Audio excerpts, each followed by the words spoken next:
Good morning.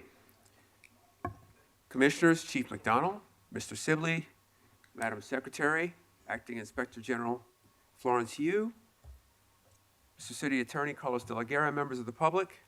Today is Tuesday, March 4th, 2025. It is 9:30 a.m. This is a regular meeting of the Los Angeles Board of Police Commissioners. Madam Secretary, please call the roll. Good morning. Please let the record reflect that Commissioners Suthers, Shields, Sanchez-Gordon are present, and we have a quorum. Mr. President? Thank you. We welcome everyone attending this morning. The Police Commission is committed to ensuring equal access to its meetings. It is requested that individuals who require the services of a translator contact the board secretary no later than the day preceding the meeting.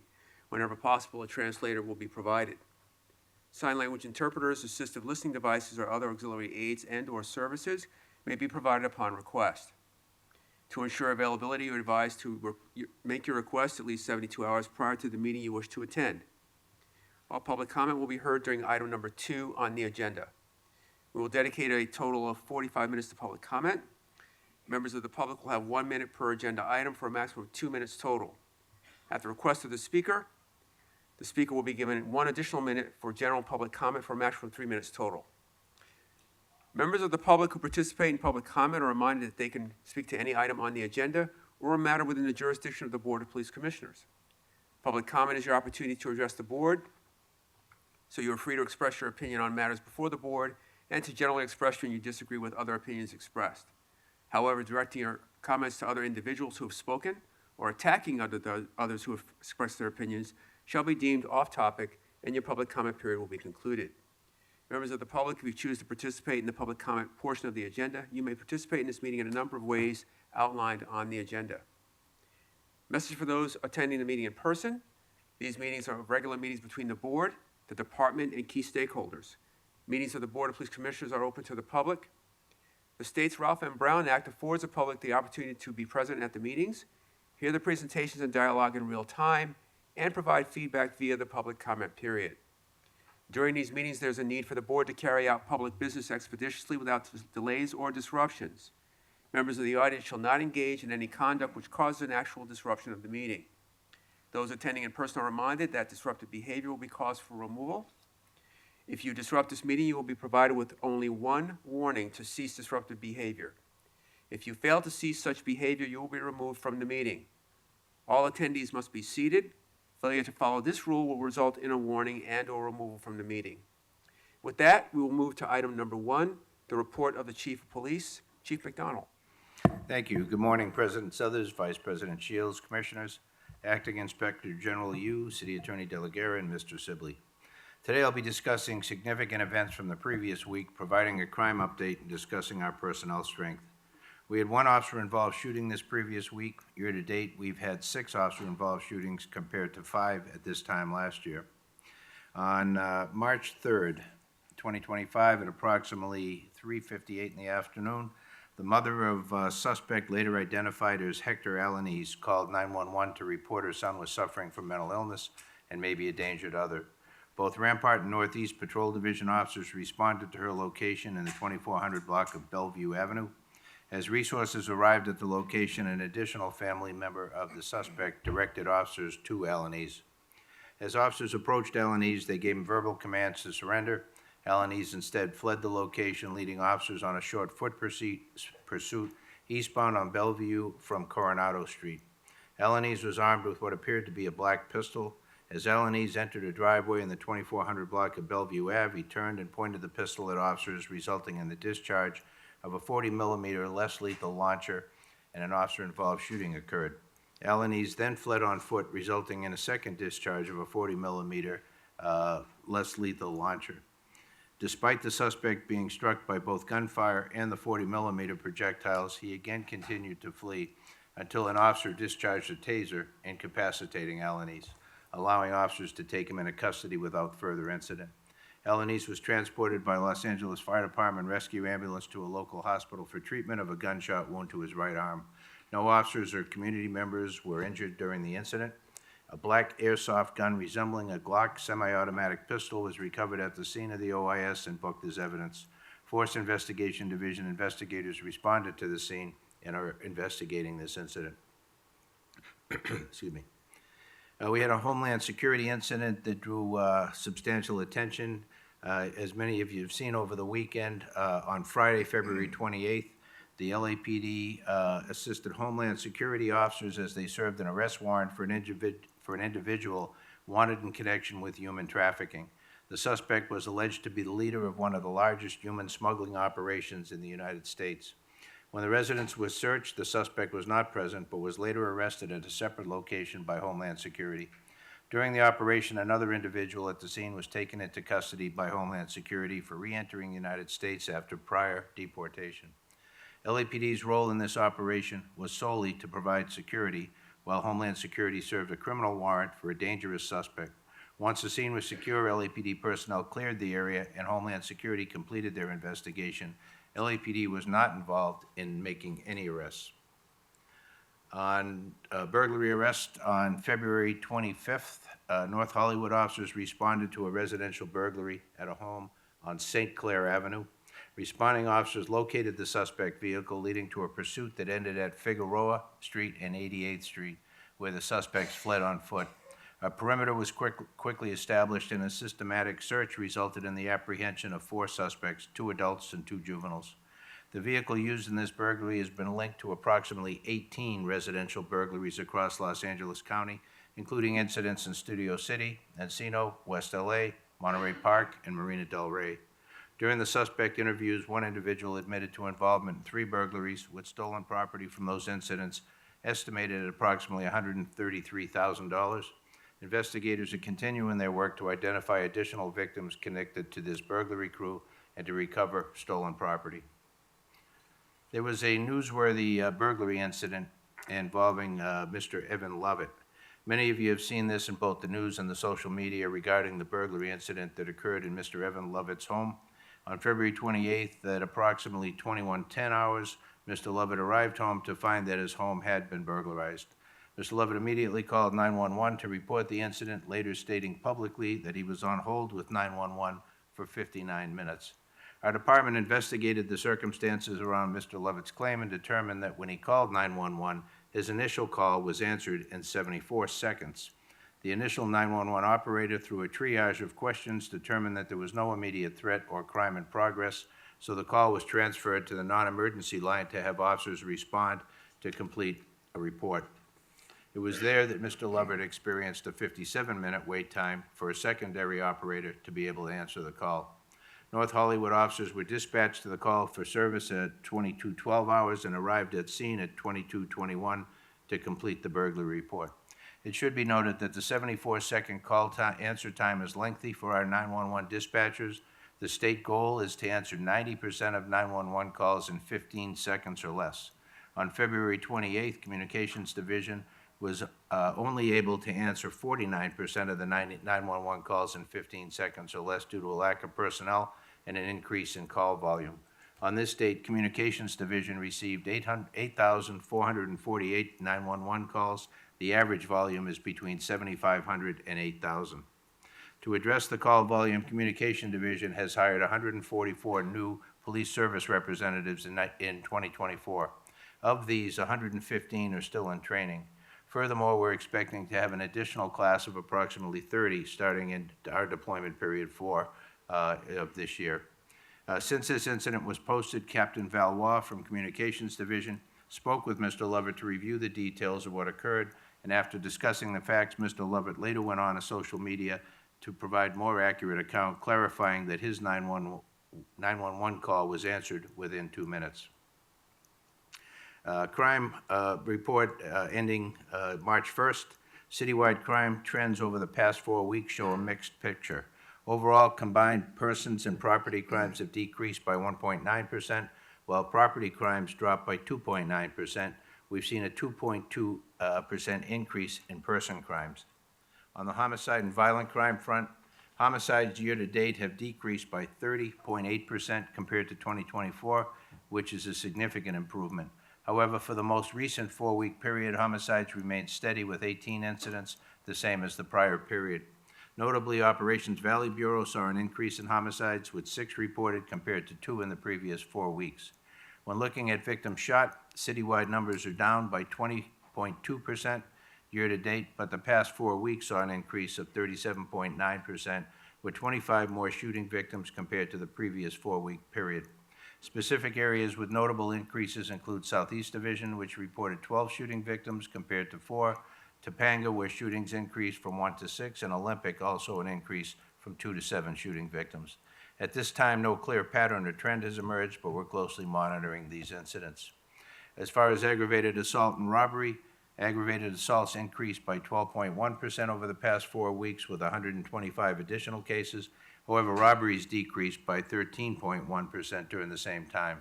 Strong-arm robberies remain a concern, accounting for nearly half of all the cases, with 256 incidents reported. On a positive note, firearm-related robberies have dropped by 28.4%. Regarding burglaries and auto theft, burglaries have increased significantly, up 25.3% over the past 4 weeks, with 219 additional cases reported. The largest increases were seen in the Valley, where Operations Valley Bureau saw a 41% jump, and specific divisions such as Devonshire, with an 84% jump, Topanga, 80%, and Olympic, 72%, experienced sharp rises. Residential burglaries are up nearly 30% and 732 incidents reported, while non-residential burglaries have increased by 23.2%. Motor vehicle thefts decreased by 5.4% over the past 4 weeks. On our personnel strength as of March 3rd, we currently have 8,761 sworn personnel and 22,660 civilian professional staff. We still maintain a complement of 380 reserve officers. Mr. President, that completes my report to the Commission.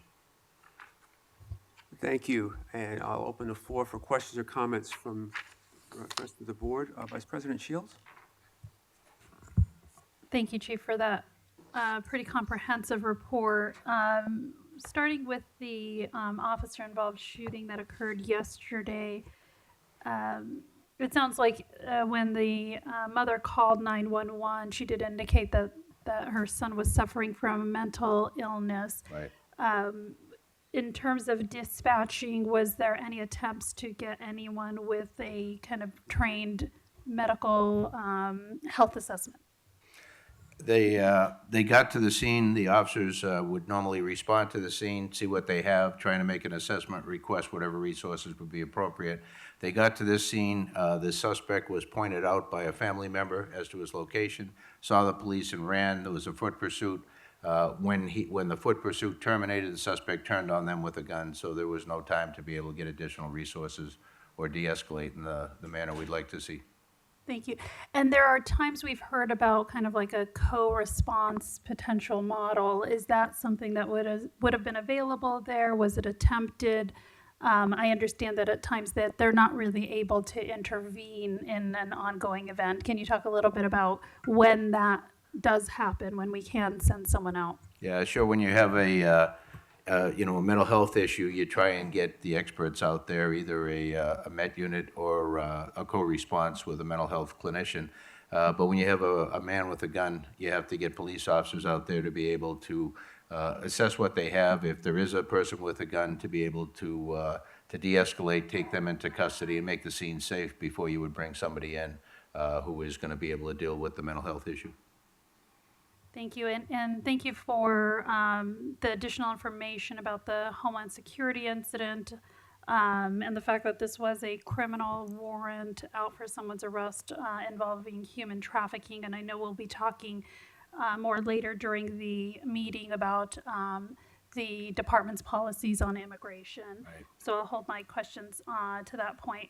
And thank you for really clarifying the misinformation that's out there about the 911 calls. Over the week, there's been a lot of discussion about basically don't call the police and if you have an emergency because they're not going to answer. And I think it's very important to let everyone know that it is something that they should call if there's an active, ongoing, emergency happening, and that it will be answered quickly. I'm glad that there are a number of people in the pipeline because I visited the police services representatives. They are some of the, most hardworking people in the department. They're the backbone of the department.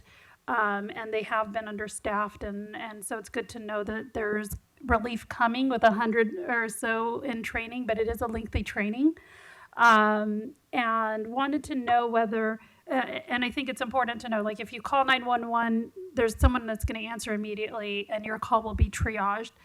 And understand that you may feel like it's an emergency, but for purposes of what the police are getting on a day-to-day basis, there are more life-threatening things that are actually happening in the moment. And then when they're put on hold for the non-emergency calls, that's where it's problematic. And is there anything else that the department can do, both in terms of informing people with like an informational video of what other numbers they can call for these non-emergency things? Or is there, has the department thought creatively of like, can we get a group of volunteers or others to help answer the non-emergency calls? Yeah, there are a number of different things that can be done on the website. There's directions as to potentially making online reports for certain types of reports, calling the station front desk, or in this case, the secondary line that's forwarded from 911. Our focus is obviously crimes of violence in progress, other crimes in progress, to be able to get units out there as quickly as they can get out there. And then that's why the original calls are always triaged and then transferred over to a secondary line. The personnel staffing issue, as we correct that, that will get better on that portion. But I'm thankful to people for the patience that they do show. We try and get to these as quickly as we can, but anytime somebody's taking a report over the phone, you want to be as thorough as you can on that as well as you would want on your own. So it does take some time to be able to complete that, but for the calls for service, the emergency calls for service, we try to get those as fast as we possibly can. Yeah, and I just don't think people understand the volume that comes to these operators on a daily basis. And so to the extent there's any other kind of creative ideas of how to handle the non-emergency lines, whether it's, directing them online or other things, I think, we'd be very open to that. Okay. And again, I want to commend, the leadership at the police services representatives and all of the PSRs that are working, hard every day. I also wanted, Chief, to take a minute to thank you for the very, stern message that you've provided to everyone within the department about drinking and driving. I think it's important for them to understand that there will be consequences, and understand that to the extent they didn't think that was going to be the case in the past, that you've sent a very strong message to them, and also identified a number of resources that officers who have a problem can reach out to, and particularly all the resources at Behavioral Science Services, BSS. I've had a chance to meet with them and visit them, and it's just an amazing group of professionals that really can be making a lot more money in private practice, but choose to serve here. And I've been very impressed with them and the leadership of Dr. Dorian, and think that they have a number of great resources for anyone that is in need. And that there really is no excuse for having a DUI on the job. And so thank you for that message. And to the extent in the future there's any undermining of your strong message by the Board of Rights or anyone else, I would like the board to know about that. Because I think that's been the case in the past, and people don't understand that the Board of Rights is the group that may have allowed certain behavior that we would not find acceptable to remain on the job. So thank you. Thank you. Vice President Shields, Commissioner Sanchez-Gordon? Yes, good morning, everyone. Chief, thank you very much for your report. I do have a question about the shooting that occurred on March 3rd, yesterday. Actually, that's right around my neighborhood, so I felt like I was sort of in that moment there because I heard a lot. But specifically, I want to know, what is the policy when a call or maybe I should step back and ask, when the caller initially made the call to LAPD about this incident, and I believe you said it was the mother, All right, correct, yeah. did the mother at that point indicate that her son was suffering under some mental challenge, mental disability? She did. Okay, at that point, what is the policy of LAPD knowing that a mother is calling, the son has mental illness, there is a problem, he has a gun?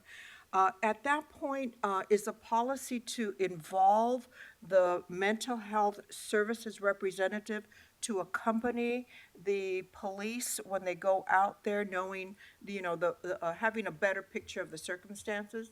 Anytime, depending on availability, anytime we can get clinicians out there, whether they're a Met team or otherwise, to be able to respond to a situation like this, we attempt to do that.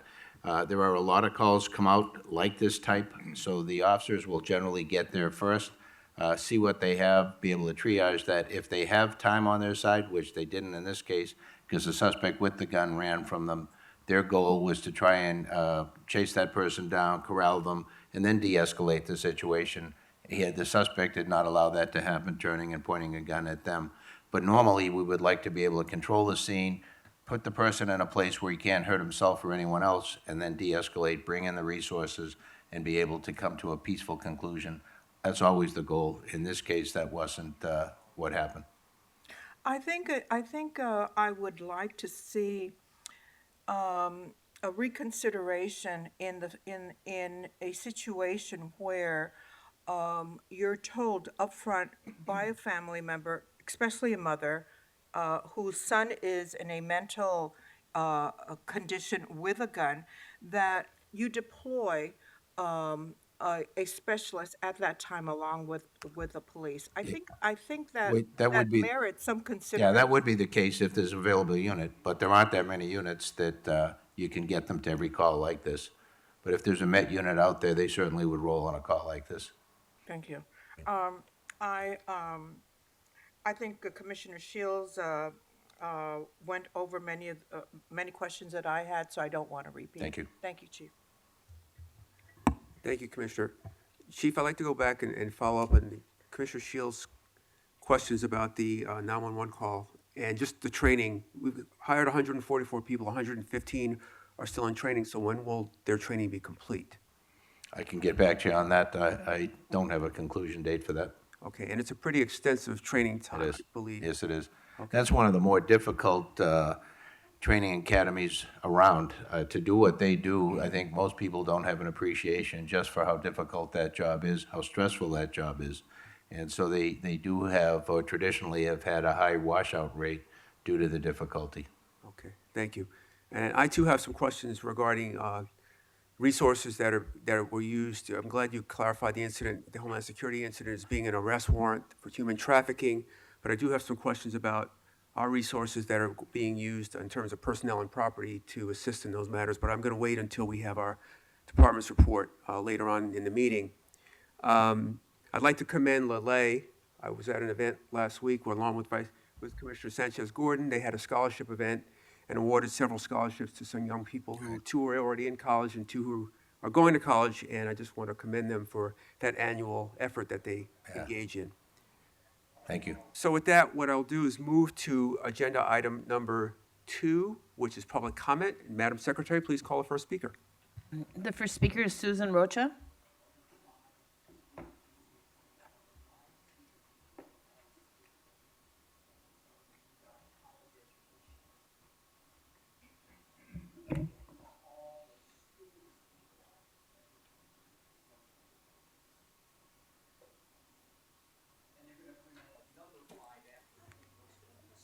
Sir, with the hat, please allow this woman to speak. It's her public comment time. Thank you very much. My name is Susan Rocha. I have a problem with a noisy Catholic church, Divine Savior Catholic Church, ever since they installed their 4 bullhorns and their off-key tape recordings that blast noise into my house 10 times a day, every day. I've been fighting this ever since they installed their loudspeakers. They don't give a damn about anybody else. It's a tape recorder that goes off. It's on automatic computer dial. and nobody's there. There's no church services. They're in a all around, but they feel a need to blast it into my home. I've been fighting them for many years now, and nothing. Nobody cares. The church doesn't care. Priest Albert, Priest Marco, they don't care. This church is so mean and so nasty. They've taken me to court 2 times to shut me up. 2 times they've lost. First time they won a restraining order, which they lost. I never did anything wrong. The second time, they falsely accused me of a crime that never happened.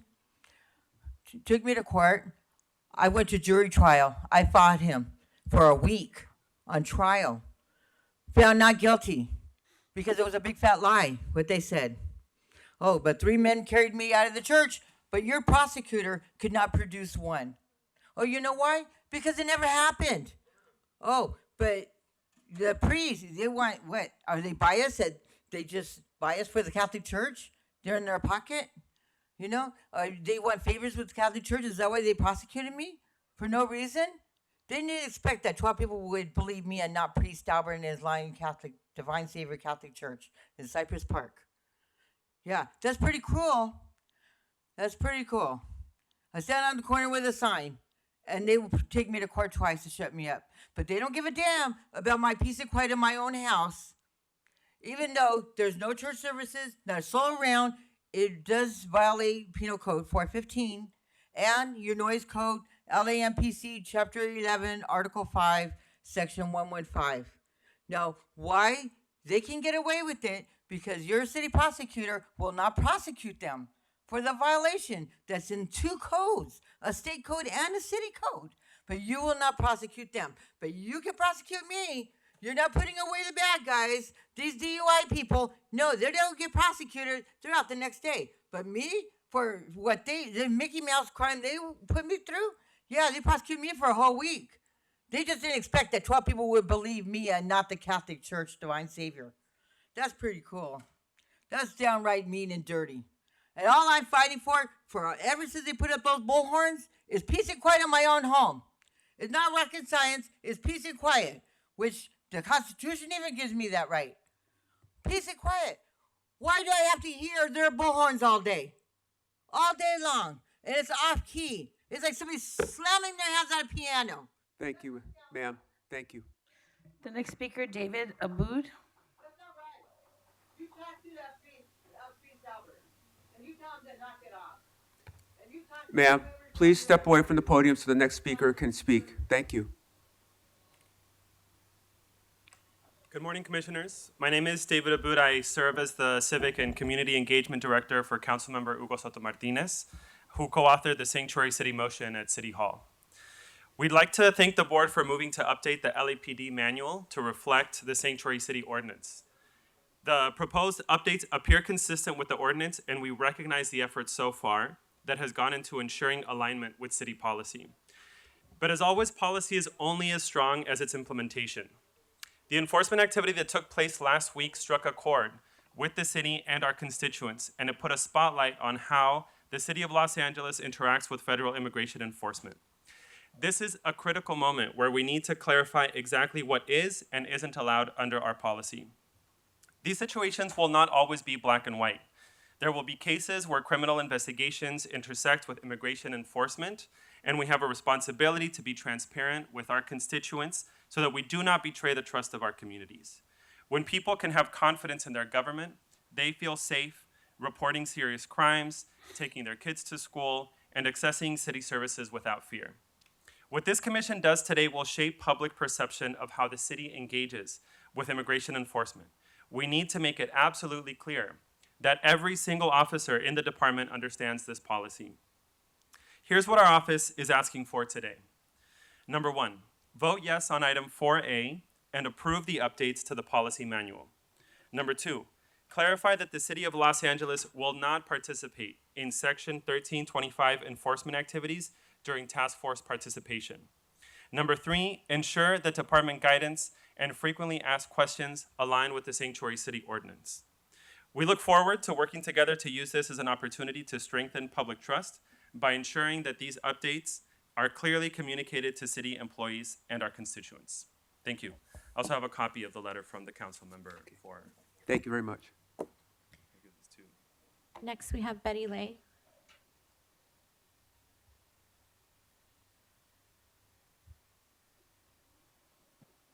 Good morning. Good morning. What items would you like to speak on?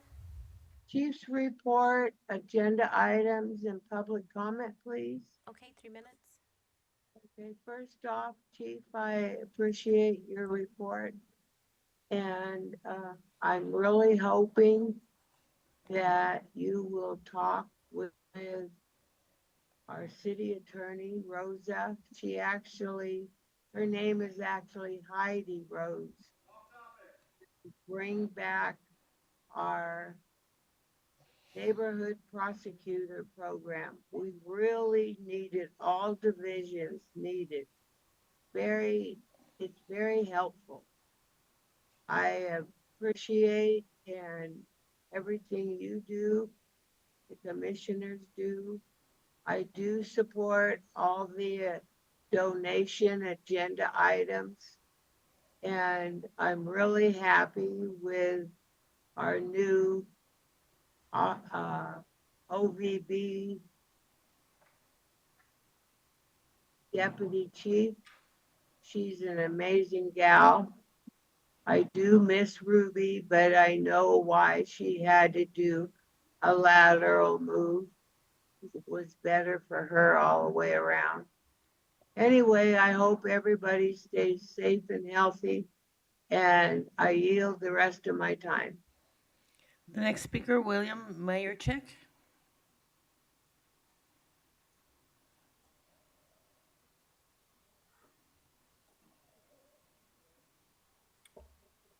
Hello. Dear Board of Police Commissioners, I'd like to make a public comment regarding the current recreational bingo ordinance. My name is William Meyerchak. I'm a volunteer in the Fairfax District, and I try to help older adults smile. The Police Commission's assistance is greatly needed to keep older adults smiling.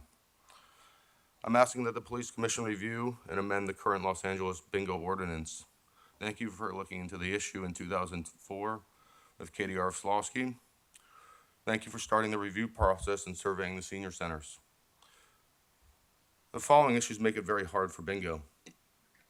We have section 7E. And the city of Los Angeles of Recreation Parks is not allowed to run a bingo game. And I believe that all 29 senior centers should be able to run a bingo game for the seniors. The other issue that we have is section 22, ladies and gentlemen. The bingo ordinance should allow for the use of a debit card from the special bingo account. Consecutive numbered checks and dual signed checks are no longer accepted at many retailers. There are prizes where the prizes need to be purchased. Stores like Target, 99-cent store, Amazon can no longer be purchased or be used to purchase these bingo prizes. Under the definitions of recreational bingo, we have another problem of, I would like to see an increase of 25 cents to a maximum of 50 cents per card with 6 cards allowed per player. It makes it very difficult for the bingo organizers. You know, this ordinance was passed in 1978 and 1979. There's no inflation clause. I'd love to see the cards at 50 cents at least, ladies and gentlemen. The definition also states that retail, $5 is the maximum retail price. I believe that this maximum retail price should be increased to $15 or $20 to stay in tune with inflation for today. If I go to Starbucks, who's very active, they give us $2,400 worth of coffee every year just for the bingo players. They can't even give us a $12 cup, guys. To stay legal, I have to get organizations to write $0 on tickets. You know, if we get a movie ticket from the Academy Museum, it has to say $0. It can't say comp. They're $6 a ticket, so they have to write $0 on it. This current ordinance is causing very large problems, and I ask that you guys allow senior centers to please have bingo games in Los Angeles. Thank you. Thank you. The next speaker, Xiu Ming Chair.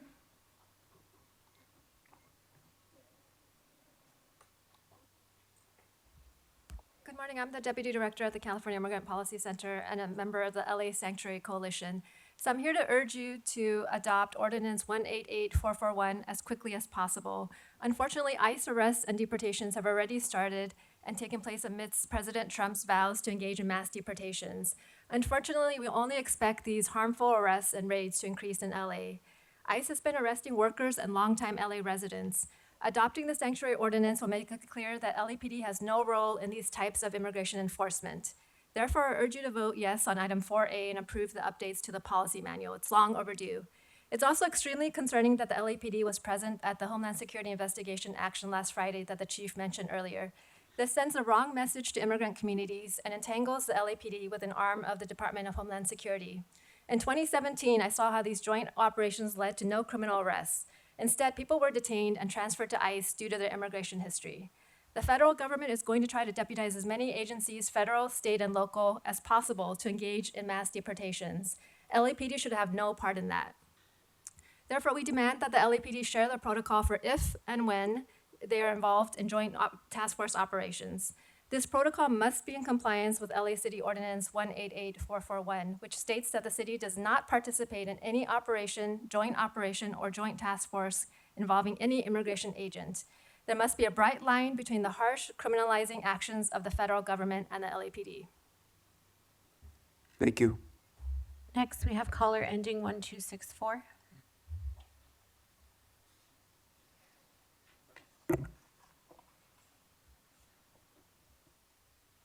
Caller 1264, you're on. Okay, we'll move on to the next. Yaritza Gonzalez.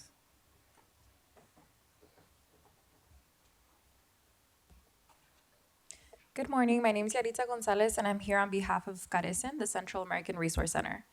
Immigrants in Los Angeles continue to face attacks from the federal immigration system, especially under the threat of mass deportations from President Donald Trump. LA took swift action to protect the immigrant community by passing the LA Sanctuary City Ordinance last year that would ensure that its resources, property, and personnel are not being utilized for any federal immigration enforcement. However, it is very concerning that LAPD was present at a Homeland Security investigation action last Friday.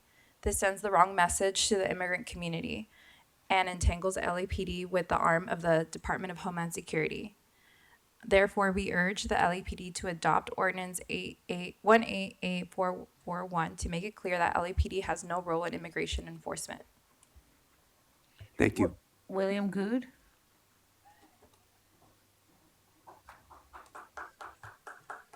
So to be clear, the chief's report reported that crime is down year over year and it's being done with fewer officers. Same thing he reported last month and the month before and the month before and the year before and the year before. Crime is going down with fewer officers. Therefore, stop raiding our budget and asking for more money. Now, there's a problem. I'm going to inform you guys on something you didn't even know about. There was a problem at the Hollywood station with racial profiling drivers. But guess who's being pulled over? It's the black cops leaving the station who are being profiled. Multiple cops are being pulled over and stopped simply because of the cars that they're driving and because they fit a certain profile. They are being pulled over and being told to step out of their car.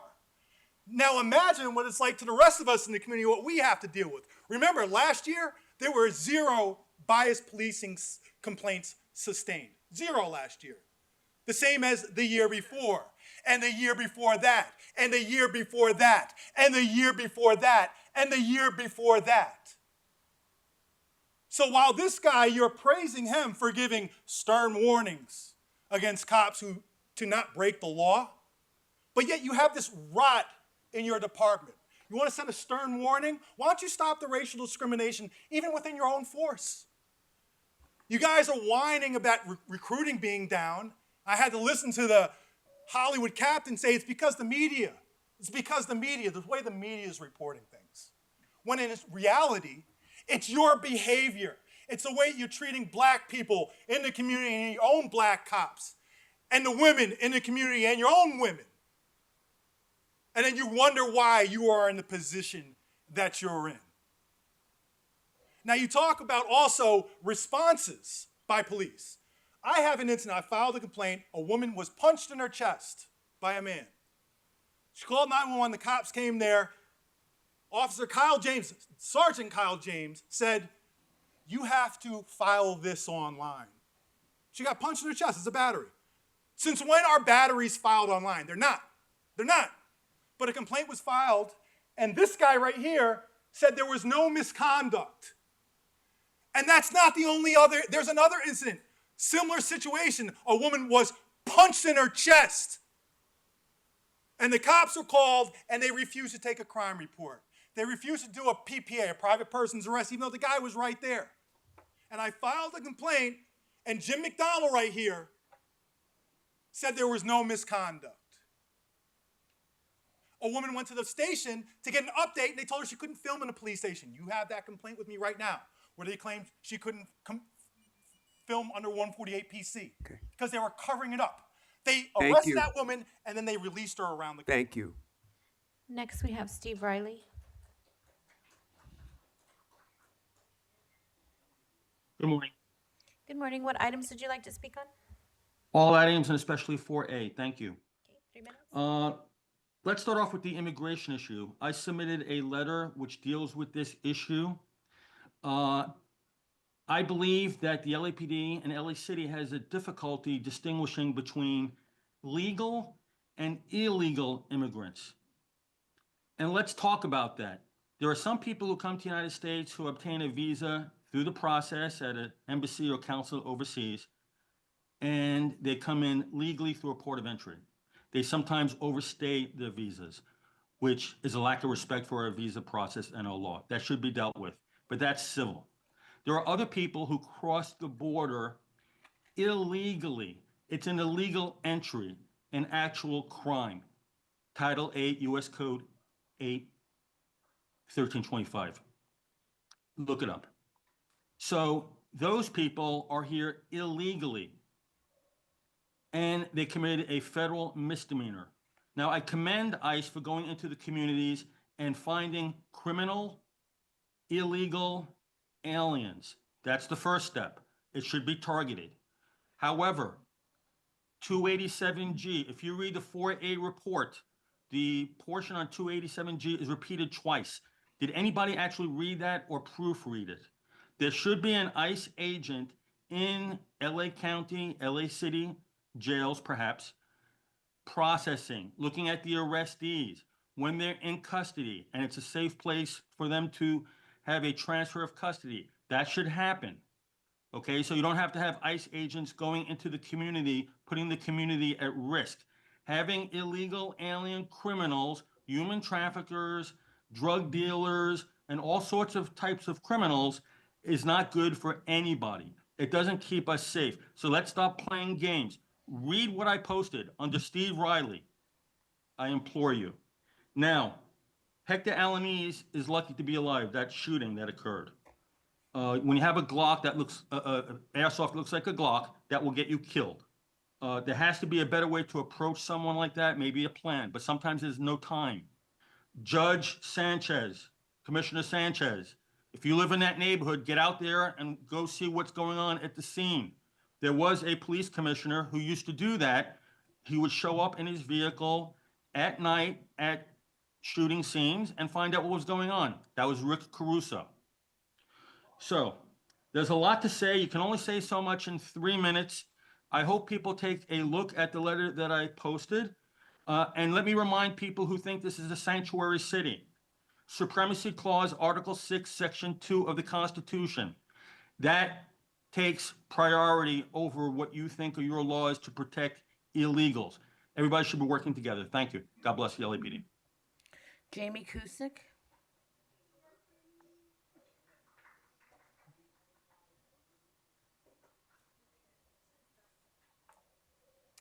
All right. I, along with the rest of the Stop LAPD Spying Coalition, I'm addressing you today with great concern regarding a recent presentation by this board, where a large amount of misinformation was shared with the community regarding automatic license plate readers, also known as automated license plate recognition, or ALPRs. At the February 25th, 2025 meeting of the BOPC, there was a presentation from LAPD relative to its ALPR system. Commander Giselle Espinoza and Captain Anthony Espinoza spoke about LAPD's use of ALPRs, including its data sharing agreements with other agencies. Captain Espinoza stated that today we only have 5 of those agreements signed. That limits our ability to data share.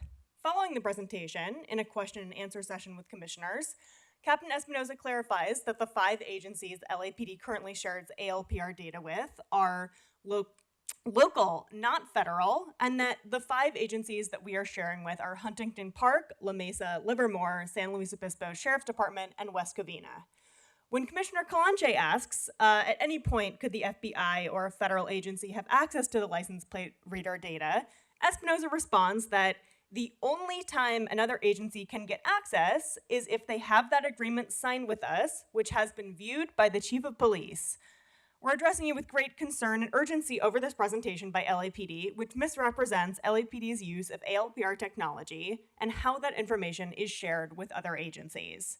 Some important points to understand about ALPR readers and LAPD data sharing. 1, LAPD has different vendors for the capture and sharing of ALPR data. When LAPD talks about data sharing and agreements, the department must specify which vendor and/or data sharing platform or portal they are referring to. This is important because the data is collected, stored, shared, and maintained differently depending on which technology is being used. Currently, LAPD captures ALPR data through the following technologies: Axon's Fleet in-car recording platform system on LAPD patrol cars, Motorola's ALPR fixed camera scanners, and Motorola's Vigilant Solutions mobile companion ALPR smartphone application. Additionally, LAPD has an agreement with Flock Safety to access ALPR data captured by Flock Safety cameras, but the department does not appear to own any Flock Safety ALPR readers at this point, nor does it own the ALPR data that is gathered by Flock. In its presentation, LAPD appeared to be referring to the Motorola Vigilant Systems ALPR system in terms of data sharing and agreements, but this is unclear and leaves questions about LAPD's data sharing of additional ALPR data unanswered. Regarding Flock Safety, a number of police departments in California and at least one fusion center do list the Los Angeles Police Department as currently having access to their ALPR Flock data, including the Port Hueneme Police Department PD, San Jose PD, Costa Mesa PD, Palm Spring PD, and the Northern California Regional Intelligence Center, NCRIC, the Fusion Center for Northern California. This is by no means a complete. Thank you. Thank you. The next speaker, Grace Z.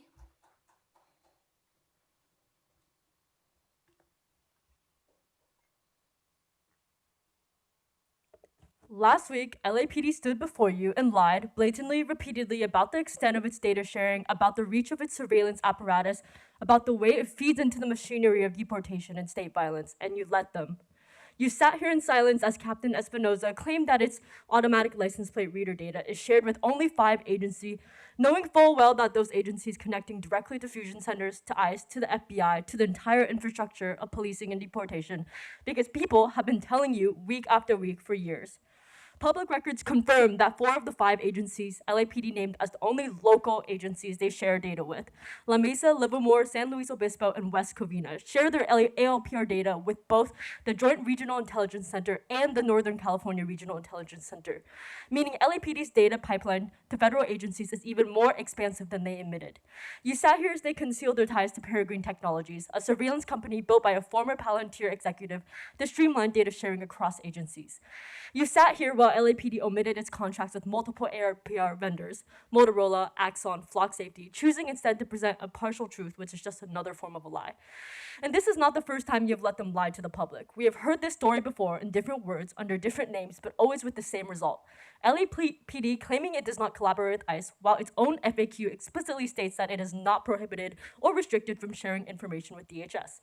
LAPD pretending LA is a sanctuary city, while the very ordinance meant to prevent cooperation with ICE cites a federal law that mandates such cooperation. The ordinance cancels itself out. It is a smoke screen, just like every empty promise of oversight and reform that comes through this chamber.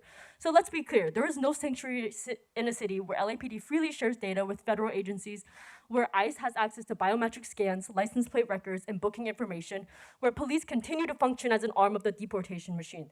There is no accountability in a system designed to protect the police. No justice in a body exists only to justify their violence. So we are not here to appeal to your conscience. If you had one, you would have spoken out last week. If you had one, you would not sit here today, complicit in yet another expansion of LAPD's surveillance empire. But the truth is, your role is not to hold LAPD accountable. It is to protect and expand its power. The commission exists to legitimize the machinery of policing, to funnel money and resources into an institution built on anti-Black violence, criminalization, and social control. Your silence is not passive. It is an active function of your position. And I hope every night as you close your eyes, you're haunted by the fact that you have spent your days ensuring that one of the most violent police departments in the world continues to surveil, brutalize, and murder our people and communities. That you have chosen again and again to be architects of oppression. You are here to manufacture the illusion of oversight while rubber stamping every tool, every contract, every policy that strengthens LAPD's ability to repress and kill. Shame. Quinn. The next speaker, Quinn.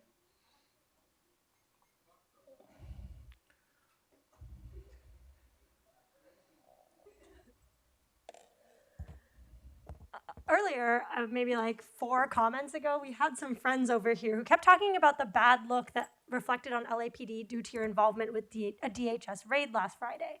Let's be exceedingly clear. This is not the first way that LAPD has been entangled with ICE. If I may, I'm going to read from your own document from the Office of the Chief of Police. Shout out, Jim. Your document states that, among other things, the ordinance, the Sanctuary City ordinance that you're going to be ratifying, supposedly, for the police compliance with the ordinance, prohibits city resources from being used to inquire into or collect information about an individual's citizenship or immigration status, except as specified. Investigate, arrest, hold, transfer, or detain a person for the purposes of immigration enforcement. Do you realize how stupid of a motherfucking sentence that is?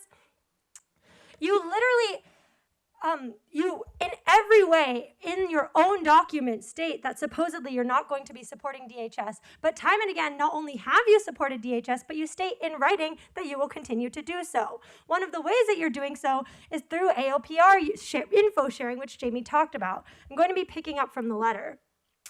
In fact, LAPD does share information with fusion centers. Fusion centers are surveillance and data sharing hubs which tie local collectors and users of intelligence data into a national information sharing environment, ISE. Fusion centers were established in the wake of 9/11 and the creation of the Department of Homeland Security, DHS, to detect, analyze, and track potential threats to U.S. national security and to disseminate information about threats to local agencies and law enforcement. They are also a site for data integration and sharing between local law enforcement, like you, LAPD, and state and federal agencies, including DHS, the FBI, the CIA, and ICE.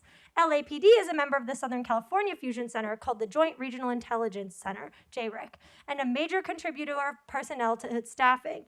The funding for LAPD overtime for this commitment is approved every year by the Board of Police Commissioners. LAPD has shared its data with the Los Angeles Sheriff's Department and JRIC since 2012 through the Palantir software platform. Palantir is a powerful data analysis and data integration platform that LAPD has been using from 2009 to 2020, and it facilitated data sharing of ALPR information between LAPD, JRIC, and many other agencies. LAPD ended its contract with Palantir in 2020, but in July 2024, you all signed a contract with Peregrine Technologies, another software platform intended to take the place of Palantir in integrating LAPD's wide range of surveillance feeds and data sources, including ALPR data, making it easy to share information with local law enforcement and federal agencies. LAPD also shares information with the Northern California Regional Intelligence Center, which is also a fusion center. A document obtained from NCIRC in 2019 shows how NCIRC personnel were able to search LAPD's ALPR data through its Palantir technology platform. Thank you. Matios.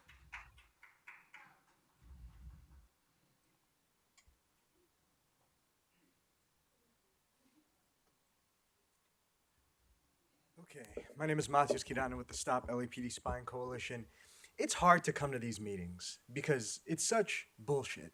Truly, it's so detached from the reality that we experience that it's hard to kind of like participate and continually tell the truth.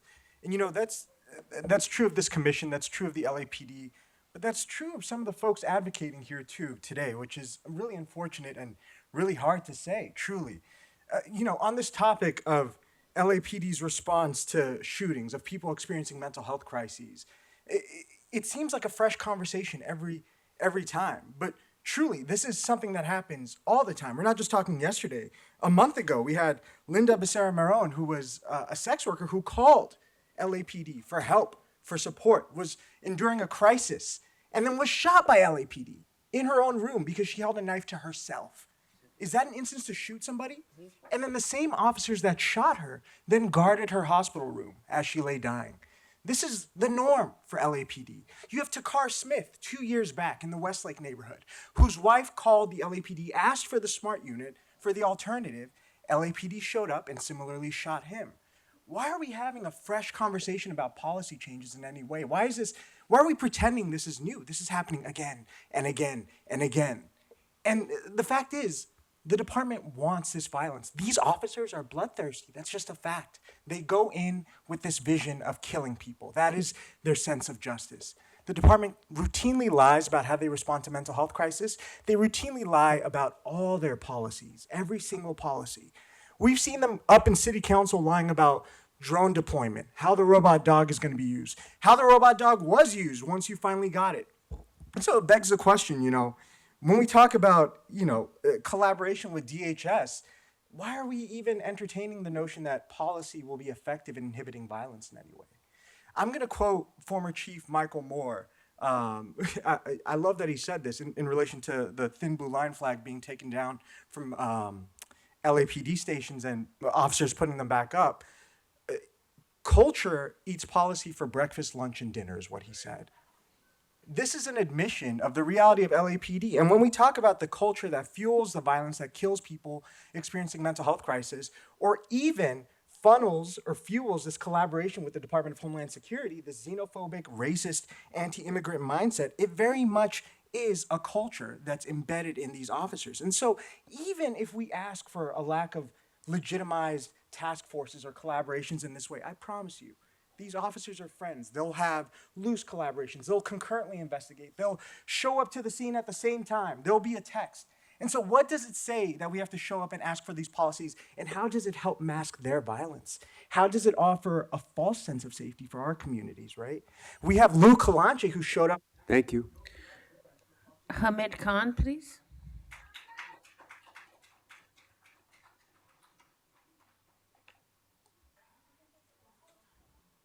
So this is what you're going to keep on continuing hearing from us and exposing you and the whole fallacy and the fraud that the sanctuary city is.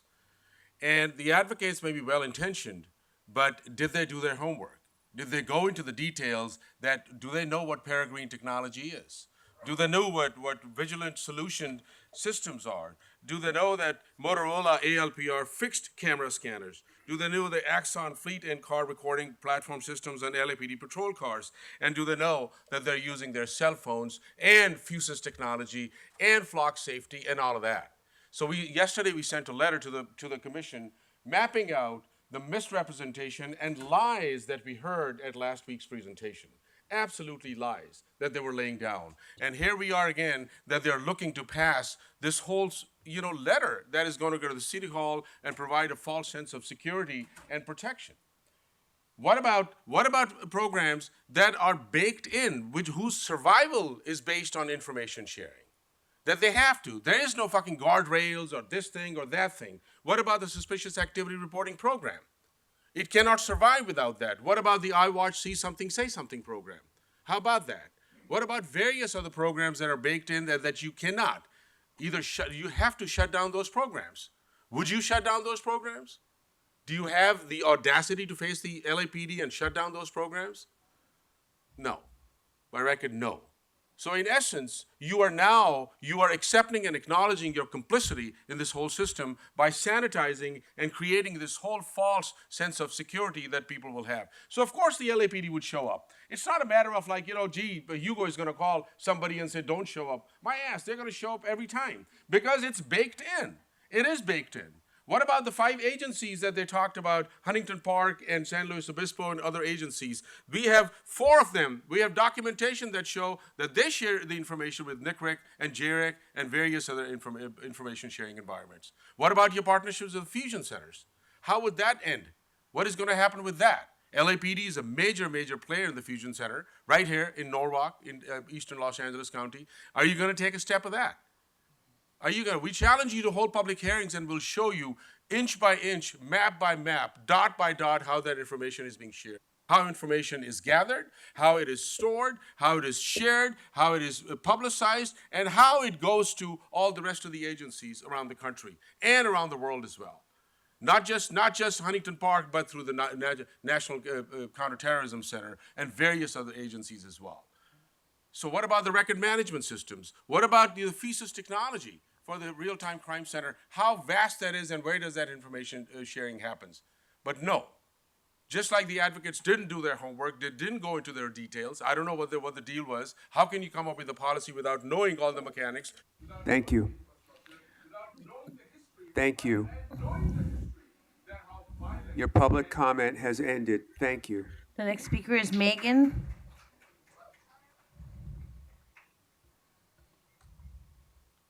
One thing we can count on is y'all showing up here every week and showing your whole fucking asses. It is so stupid to be here and see you guys be up in arms about racist language used by your officers. Again, mind you, this is not the first time. This has been many times over the years. And yet, as William pointed out, not a single racist bias complaint sustained. Not a single one. And also, I have never seen any of you make as big a deal about racist language as when the cops actually fucking shoot somebody. That goes for you, Rasha. You're so concerned about that language. Why aren't you concerned about actual outcomes where people are getting fucking murdered because of that racism? Okay, Teresa, with your dumbass question about why doesn't the police, when a family member says, oh, they're having a mental health crisis, send out the mental health unit. That's every fucking time. Almost every time somebody's having a mental health crisis, their family member is begging for somebody to be sent out to help them with the fucking mental health crisis. Jesus. All right. Ugh.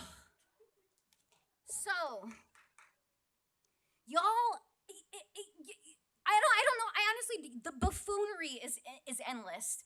LAPD gave conflicting information about the agencies it shares ALPR data with, even in the course of its own presentation.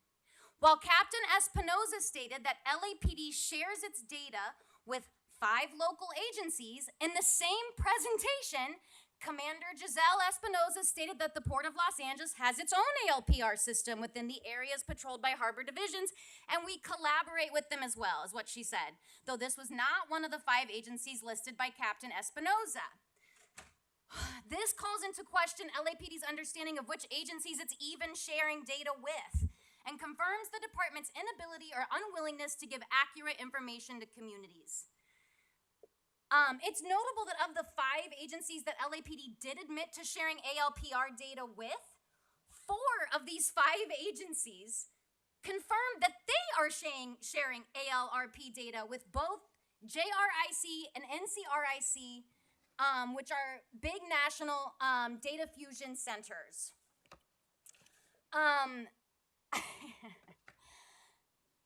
It is an insult to the community of Los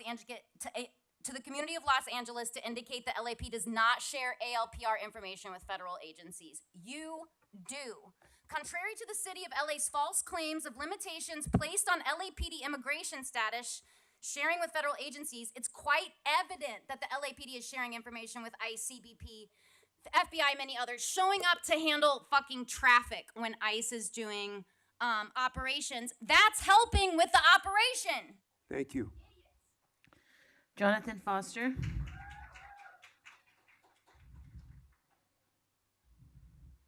And this is the last in-person speaker card. Thank you.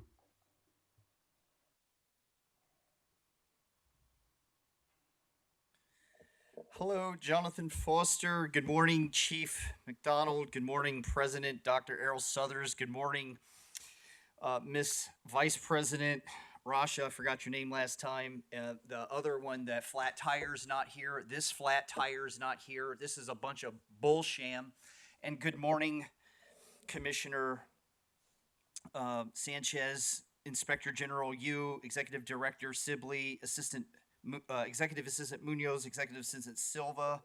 So let's start with this part. For me, you see, And what happens when police are stuck in repetitious behavior, it becomes criminal law breaking. And then someone dies. This is called a oops, out of policy shooting, and it becomes a oopa, out of policy murder or homicide. Okay? And Rasha, you got money signs in your eyes. You were going to be a nurse, but you wanted to be a lawyer because it makes more money. And I got so much more to go. Yep. And so there's nothing wrong with that, making money. What it is, because you have money, you have judgment. Because you have money, you have judgment, like Caruso or Soboroff. And Caruso and Soboroff drove by homeless women in wheelchairs on the sidewalks here for every day, every week, every month, for years, 10 years, 20 years. These are two scumbags. Rick Caruso, Soboroff is a scumbag and another scumbag. It left women dying on the streets here with all that money in the bank. When Jesus gets here, boy, is he going to open up the can of whoop ass on these people. Here, let's talk about this one. One of my mentors is Father Greg Boyle. Nothing stops a bullet than a job. Is there a possibility of training our youth to get them a job? Do you know what school? Do you know what school is? School. You ever heard of it? They train people for jobs at school. Boy, I tell you, people are really messed up. So when I talked about badge tarnishes, it's just the number of people the LAPD shoots, right? Or these murders, it's small. You keep saying it's a small number, and the percentage is not good. One is too many. But to prosecute the badge tarnishers, do you know why this is so important to prosecute badge tarnishers? It's because the badge tarnishers to prosecute is extremely low number of badge tarnishers. Extremely low number is why they should be prosecuted. What does that suggest about the rest of the department is that it's good, actually. What's most important is the badge tarnishers must be prosecuted. See, in a thing called justice, what is the root of justice? Is this thing called love. Yeah, justice, there's love, and we give love to the victim. When the LAPD, they shot Rocco, Rocco was on the ground. Thank you. Thank you. Next, we have Philip Tabby. Yes, all items, please. Okay, 3 minutes. I want to second everything Steve Riley said, and I do not support all agenda items. I'd like us to take a moment of silence for all the abused and deceased children due to the horrible violence this world has shown them. May the Lord work to heal and be beside those that are with him. For the past several weeks, we have heard accusations directed to Scientology, horrible accusations that must be taken seriously and investigated. What is troubling is we rarely hear any updates on investigations regarding the continued abuse of children here in Los Angeles. It seems like the continued cries go unnoticed. So please tell us, is there an investigation going on into the Church of Scientology? What about other notable items in the news, such as the Diddy case? It's troubling that there is complete silence on these matters. Now, I do remember a press conference on this topic on January 20th where Alan Hamilton spoke on some abuses of children and what the department is doing. But why isn't this topic spoken about more during commission meetings? Is the LAPD protecting certain groups such as Scientology? A cult, if you ask me. Why does this department have close ties with Scientology? You know, a few years back, there was a CPAB co-chair here in the Valley who is a Scientologist. He was not well liked, many complaints even from the other co-chairs. I was one of the co-chairs who complained of this person's actions at the time. Instead, this person ended up becoming a self-installed co-chair of Operations Valley Bureau when there isn't even a OVB at CPAB. And prior to that, the department even held a CPAB summit at the Church of Scientology against many wishes. So it seems LAPD does have some kind of special relationship with them, and we all wonder why. So please address this issue with the community. Let us know our LAPD is looking into and investigating these horrendous claims. Last Tuesday's meeting with victims' statements were very troubling to hear. Commission, Do your job. Ask the right questions. Show the people that you care. Ask real questions. Show up to all meetings and don't show up late, Calanche, Fabian Garcia, who aren't even here today. I'd make a better commissioner than most of you. Most of you have zero law enforcement experience. What are you all hiding and who's pulling your strings? Maybe the FBI needs to investigate the LAPD. Kash Patel, where you at? This needs attention. Fire Liz Rhodes, arrest Mayor Karen Bass, and God bless our LAPD. Thank you. We'll now move on to agenda item number 3, consent agenda items. We will now move to agenda item number 3. You are disrupting the meeting.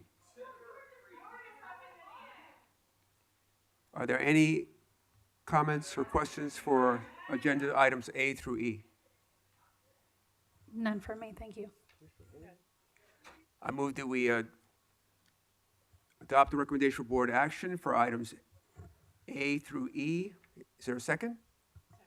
Moved and second, all in favor, say aye. Aye. Motion carries. Thank you very much. We'll now move on to agenda item number 4, the regular agenda item. It's the department's report relative to enforcement of United States immigration laws. Mr. Alakan, Commander Hurtado, good morning.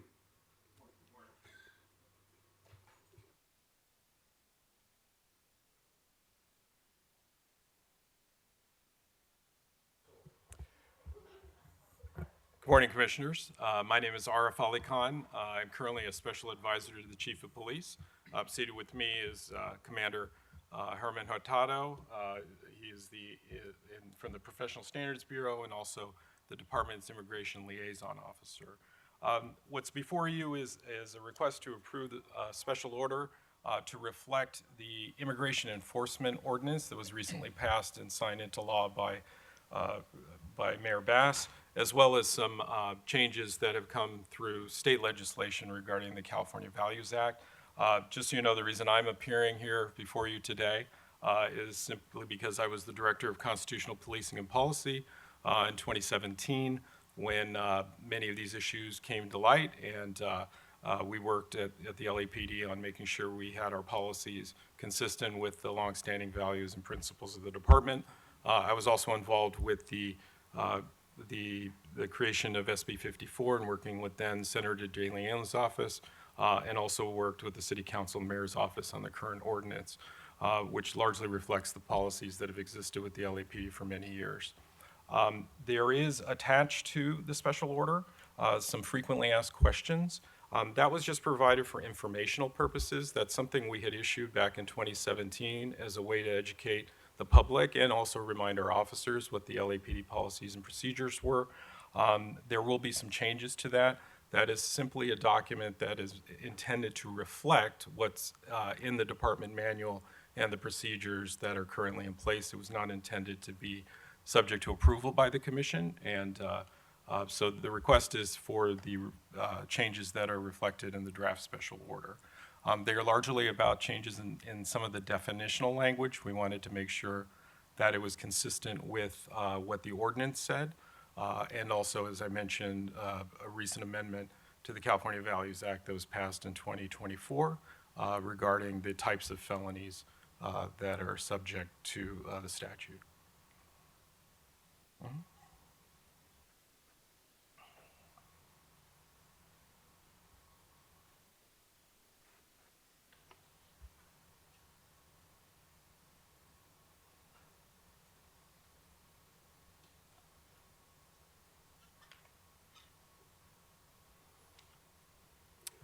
And with that, we're happy to answer any questions regarding the special order.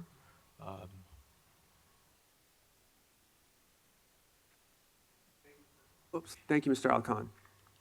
My first question is about, and it's been referenced several times here this morning, ordinance number 188441, which says that it prohibits the use of city resources, including personnel and property, for mitigation and enforcement purposes. So, for example, the action that took place recently that involved the Homeland Security, which turned out to be an arrest warrant for human trafficking. And my understanding was that LAPD was on scene for traffic control. Explain when those city resources, meaning LAPD, would be used for things like traffic control, crowd control, when we have these actions going on, because LAPD is a jurisdiction in the city when those kinds of actions take place. Thank you, Commissioner. So just to explain the department's policies as it's been, the department does not engage nor support or provide assistance to any civil immigration enforcement.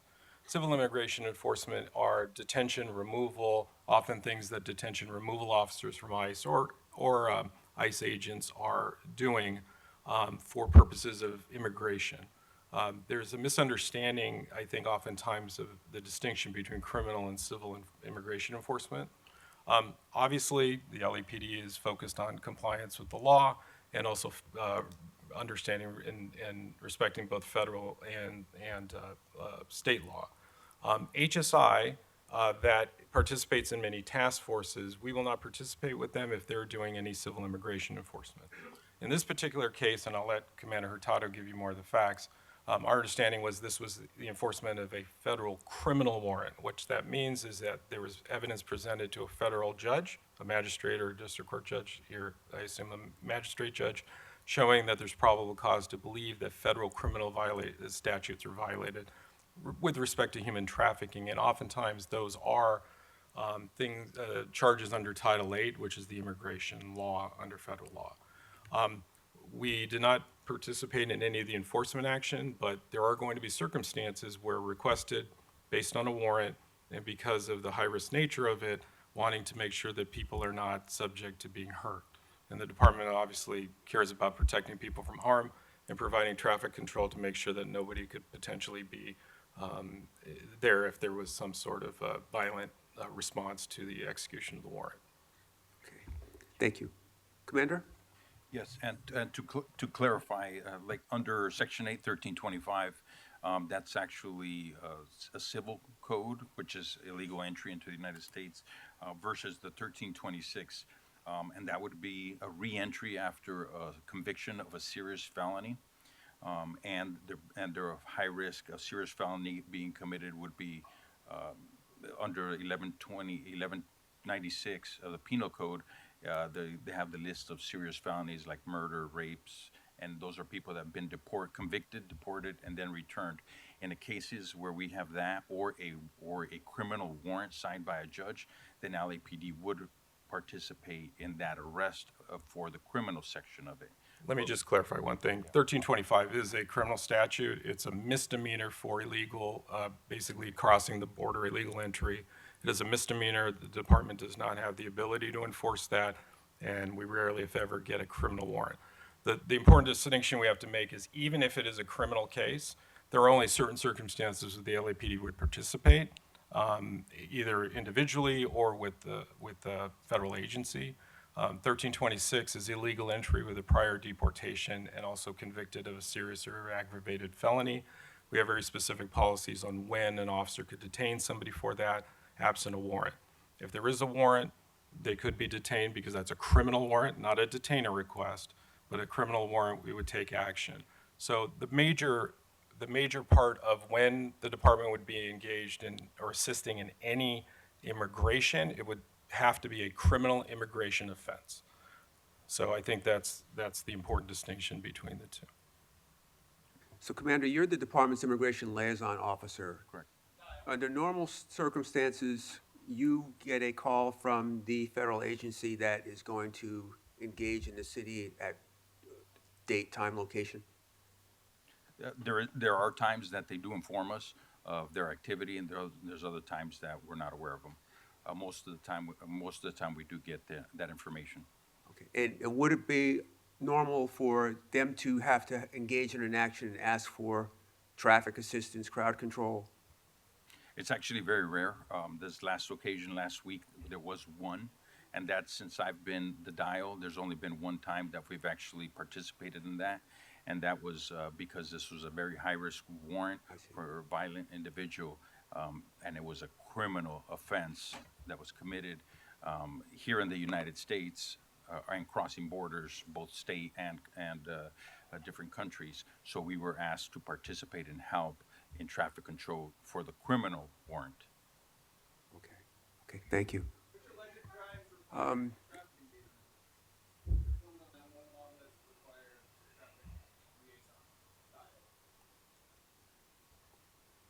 You can answer. So the policies for the department is if there's a request from ICE, sometimes it's made at the divisional level, that must go up the chain to the Department of Immigration Liaison Officer. That's reflected in our current policies and procedures. For any request for department assistance, they're most often not, if it's a civil immigration enforcement, they're not going to be honored. We don't allow them to use any of the facilities for roll calls or any of those types of things. And that's been the policy of the department for quite some time. We do not recognize civil detainer requests when somebody's in our custody, those types of things.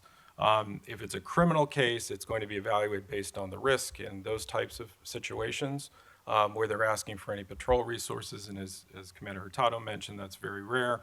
And this is and it was a very limited involvement purely for traffic control to prevent people from coming across where the warrant was being executed. So, gentlemen, in any instance where there's traffic or crowd control in this city, the only agency that has the jurisdiction to engage in that enforcement is LAPD. Well, any agency that comes in as performing their duties can do it. Okay. They may ask, depending on their limitations, they may ask for assistance, and that's what we evaluate each of their requests pertaining to depending on what it is.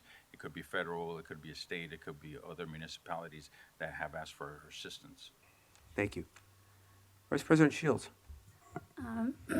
Thank you. Can you just give me a bottom line? The department for a long time has had the policy that they're not asking anyone when they're stopping them, whether they're legally in the country or not. They're not asking about, whether you're a citizen of this country or not. And this is really to encourage people who are both victims of crime or witnesses of crime to not fear coming to law enforcement. While we've still done that, there's also, the department has had a history. Excuse me, sir, I'm speaking. If you want to keep talking, you can leave. That's your first warning. The department has always also worked with federal law enforcement on criminal investigations involving some of the largest gangs, drug traffickers, all of that. Is any of that going to change under these new policy, both respecting the individuals who are witnesses, victims of crimes, and then also continuing to work with federal law enforcement in these massive, drug trafficking gang cases? Just to clarify, none of the policies of the department have changed, nor are we requesting that they change. It's simply to reflect the language that's in the statute, both the local ordinance and state law. As you mentioned, Commissioner, you're absolutely right. Since 1979 and what was known as Special Order 40, the department has not permitted the initiation of any action to request the immigration status or enforce immigration. That has continued and broadened. There's no reporting of that to immigration authorities, retaining that information. In fact, in 2017, when working with immigration activists, I did personally at the time, we even removed things that could potentially be construed to reveal immigration status. For example, place of birth, that was originally on our field interview cards. That has been changed. So we've taken great efforts because we recognize the importance, or the department recognizes the importance of making sure we have the public's trust, because without that, and Chief Gates said it in 1979, without that, we would not know about crimes and the victimization and the exploitation, many of whom are undocumented or exploited because they're undocumented. So that has continued. With respect to federal task forces, if it is a criminal task force, whether it's the Joint Terrorism Task Force, drug task forces, et cetera, the department will participate, but we have very strict requirements in our memorandum of understanding. It has to be understood that the department will not engage in civil immigration enforcement, that various things must be approved. We make all of the task force officers from the LAPD sign an acknowledgement that they understand that. So, and then, of course, as you know, any of those activities that might have come across or involved immigration enforcement, we have reported on an annual basis since at least 2017.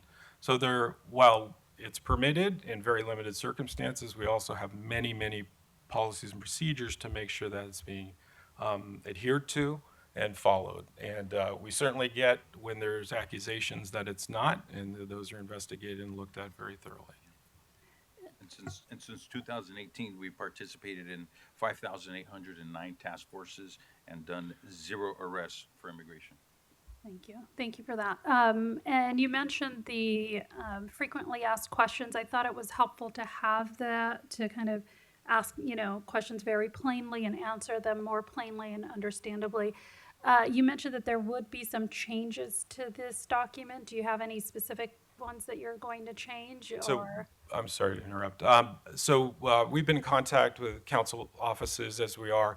There were some questions about it. We realized that is probably some clarification about just in terms of wording, but not in policy. We would never change anything through policy in an FAQ. It would have to come before the department or through a procedural process. The FAQs was something unique we had done back then, but we thought it was important to educate everybody on the policies in simple language. Not to say that special orders are not simple language, but in a clearer way. And it's also helped our officers, just as a reminder, and to be able to hand these out. We did have them in hard copy form at the time. We're looking at, once we incorporate these changes reflecting the statutes, to do that again. And then, of course, it's available electronically to the public and to officers. And is there any action that would be taken against an officer who has been given direct instructions as to what the department policy is, if they circumvent that policy? Well, just like any violation of department policy, the department would take that seriously, whether it's immigration or other use of force, et cetera. So the same process would be used, and it could result in discipline and a serious penalty as a result if it's sustained. Thank you. Commissioner Sanchez-Gordon. Good morning. Morning. I want to thank Mr. Ali Khan. I've never met you, but I've heard a lot about you, and I thank you for the work that you're doing with the mayor's office and all those LA,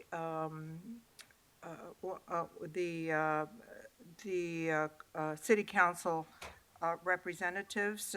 In my community, I have Hugo Martinez as my representative, and I know that there is been a lot of exchange between his office and you and yourself, and Commander Hurtado. I understand that you're also very involved, and I look forward to working with you in the future on this particular matter.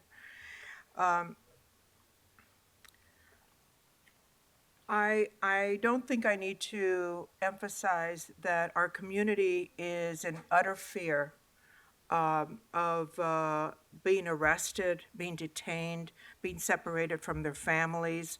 This is an important issue for me because it's very personal to me. And I was once an immigration defense attorney and have a history in LA of my civil disobedience and my activism on this particular issue. And it's important to me because I am an immigrant from Mexico. But this time around, we are living in a city that is just consumed with fear, the immigrant community. And I know that there are a lot of supporters in our community, both religious, activists, unions, et cetera, that are also concerned and have participated in the demonstrations. The work that both of you have done with the mayor and the city council people is important because it has clarified parts of language, like you said, not necessarily policy, because I think the policy is important, and I think it's pretty clear what the LAPD policy is. And I think as commissioners here, we are going to be very watchful of the implementation of that policy, along with both of you. However, I have a question about whether or not these what you call assistance, you keep using the word assisting the Homeland Security people and everything that involves what is Homeland Security and the power of Homeland Security in our city. The assistance, you say, is mainly for crowd control, for traffic control, but the presence of LAPD is there in the community. This last incident where there was an arrest of this human trafficker, okay, you went in there, you assisted in the crowd control, in the traffic control. That that in and of itself, and I understand that the LAPD's role in that, but the optic of that presence of LAPD in our community during this very intense period is concerning in the sense that I don't think people are going to be able to distinguish, oh, LAPD is just there to help with the traffic, to help with the crowd. They're assuming that LAPD is assisting the Homeland Security command. So I want to see if we can discuss ways, a procedure, conduct, response on how to allow the community to really know that they're just there for that very limited purpose and not to assist in the arrest. Secondly, I don't believe that Homeland Security is denying or refusing to arrest other people that are just being targeted. The consequential damages or collateral damages of these enforcements by Homeland Security also involves arresting other people that are around them. How can I want to know if when that incident happened and when LAPD was there, did you witness any collateral consequences of other arrests of community members that perhaps came out to just look to see what's going on, to inform other people? I know that there are patrols in our city that are advising people that ICE is there, Homeland Security is there, all these other immigration law enforcement agencies. So were there other arrests involved besides this targeted person involved in human trafficking offenses? So thank you, Commissioner, for the question and also for sharing, your personal concern about this issue. I will say we all have that personal concern. I can speak for myself as an immigrant. It's certainly something the department has been dealing with for many years. And in 2017, there was a lot of heightened concern that has been accelerated, and we recognize that. We have one speaker up here. Sorry, Mr. Alarcon. Please allow him to speak. And so that is something that we're very attuned to, and we're doing our best efforts to make sure it's clear. I think the best, but it's also a difficult issue because we do have responsibilities and concerns about protecting the community, public trust, but there are also going to be legitimate criminal investigations and law enforcement that federal agencies will have to conduct. In those circumstances, where it involves immigration enforcement, we have very limited involvement. We have all the policies and procedures we've talked about. But I think I can speak for the officers in the department. Our concern is also for the community and not allowing them unwittingly to come across something and potentially get hurt. A high-risk warrant is very dangerous, not just for those executing it, but for the community around it. And the responsibility in a very limited way to protect the community is the department's responsibility in large part. I think the best way we can explain is, I think what you're alluding to is when that's limited, making sure people understand it's limited. And I think we did that. We can always do it better when the operation was over. I think the other way is that we're reaching out to the community and being as transparent as possible about what we are involved with and what we aren't. And that's been done multiple times. So our participation on task forces, our participation with federal agencies, and I can say, there's the idea, well, DHS, as you mentioned, DHS, and I was an assistant secretary at DHS in the Obama administration. It's a very large agency. It's the third largest federal agency in America, and it's also the largest law enforcement agency in America. And that's not about ICE, that's about Secret Service and a variety of other agencies. So there are going to be situations where we are working with the Department of Homeland Security that have nothing to do with immigration enforcement.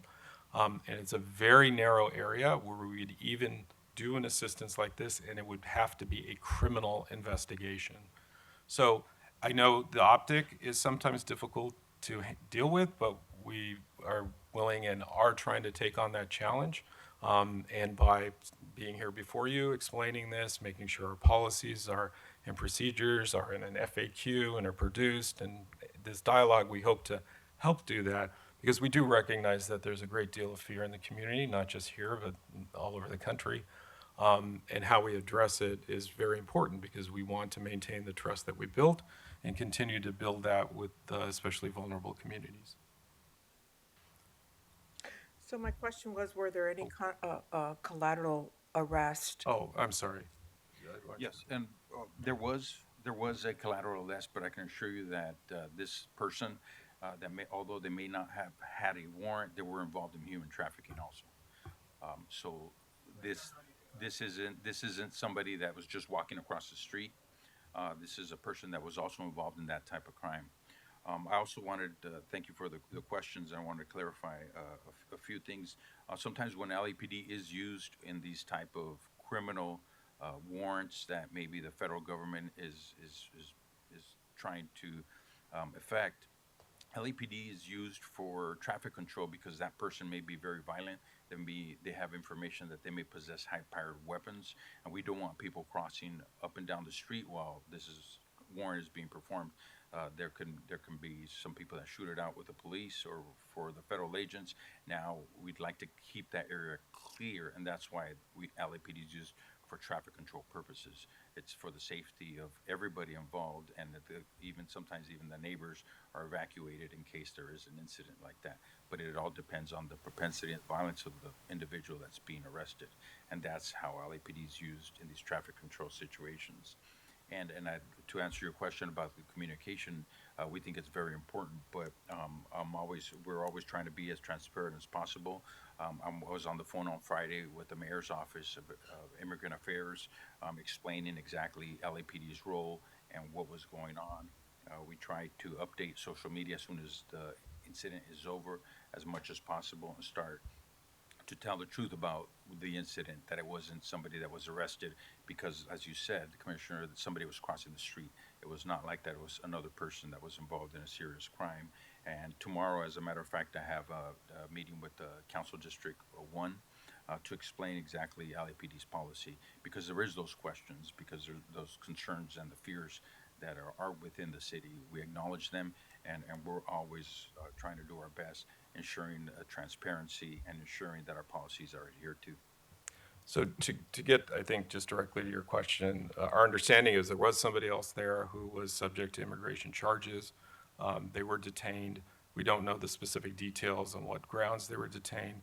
We believe, and we're seeking to confirm, that they may have also been charged in the indictment that was announced by the United States Attorney's Office. There will be circumstances where federal agents go in on a verified criminal warrant where they may find other people who are subject to other detention. But we will not participate in that. We will not assist with those detentions, and if we were on a task force, we would not be a part of that.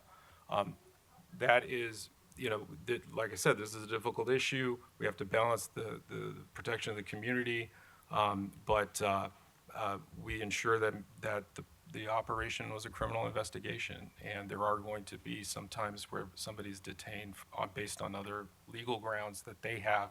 We certainly do not. Thank you. So gentlemen, the FAQs are very comprehensive. When will your revision be completed? We expect to do that shortly because there's certainly a need. We've emphasized to the officers, et cetera, that they can still continue to use this because there's no real substantive change in what our policies are. They're really about the definitions. We're taking the suggestions from Council District 1 on maybe some clarification just to be more, it's, as I mentioned, it's not changing anything. It's just maybe a better way to explain some of the things. So within the next couple of weeks, I would anticipate. Just a couple other questions. So what's the plan for distribution? And the other question I have tied to that, are these available in different languages, and which ones? In the past, we've translated it to Spanish. I'd need to speak to Jen Forkish on the exact distribution plan, but I anticipate we'll make hard copies and have those published. We will do it in Spanish, as we have before, electronically, and also making sure that the officers have it so they could distribute it as well. This year, we will going to be publishing them in several languages. I don't have the exact how many, but I know it's going to be several. And I'm assuming that these are going to go to all the media outlets as well. Yes, we can certainly distribute it to them, and it's also, I mean, the current one is available on the department's website and has been distributed for 8 years now, so, yeah. Thank you. Last question. Yes. Is this the final copy, No. or are you still working with the mayor's office and city councilman people to tweak it more? Yes, in fact, I spoke to staff from Councilman Hugo Martinez's office yesterday on specific suggestions, and we're taking those suggestions now. So it is not the final. It's just for informational purposes, and it's simply reflecting how we are trying to communicate to the public about these issues in a more proactive way. Do you have a timeline when this would be turned into a final copy and then you make a? As I mentioned, we hope to have it within the next couple of weeks. But I want to emphasize, nothing is waiting for these. Our policies are in place. The existing ones are still in effect. This is just a way to improve them, to add some clarity to a few areas. That is all. Okay, very well, thank you. Thank you. Are there additional questions or comments from any other commissioners? Okay, Chief? If I could, yeah, Mr. Please. President, just on the issue of being out at or around the scene of these, it's frequent when we have something happening in the city that residents will call and say, hey, there's armed people out here in the street. We have an obligation to go out and look into that and ensure that the surrounding community is safe from whatever the issue is, and in this case, it'll be an enforcement action. And so I would say it would not be unusual to see black and whites out there, but should be expected that we're there to safeguard the community overall. Thank you, Chief. There are no other comments or questions. I move that we approve the department's report. Is there a second? I second. Moved and second. All in favor, say aye. Aye. Motion carries. Thank you very much, gentlemen. And if we could just state for the record one more time, the motion is to approve the special order, and that the FAQs are not part of that, so we can make those changes without having to. Yes, exactly. Understood. Okay, thank you. Thank you. The commission will now recess into closed session. Thank you very much. The Board of Police Commissioners will now recess into closed session to discuss item numbers 5A1 and 5A2 in accordance with Government Code 54957. The commission is returning. We've completed closed session, and we'll have a report out by Executive Director Django Sibley. Mr. Sibley. Thank you, Mr. President. So, agenda item 5A, at the regular meeting of the Board of Police Commissioners on March 4th, 2025, during closed session, the board made the following findings by a 3-0 vote.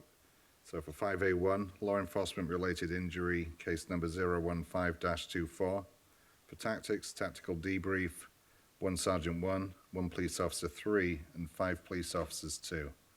For non-lethal use of force, in policy, no further action, 5 Police Officers 2.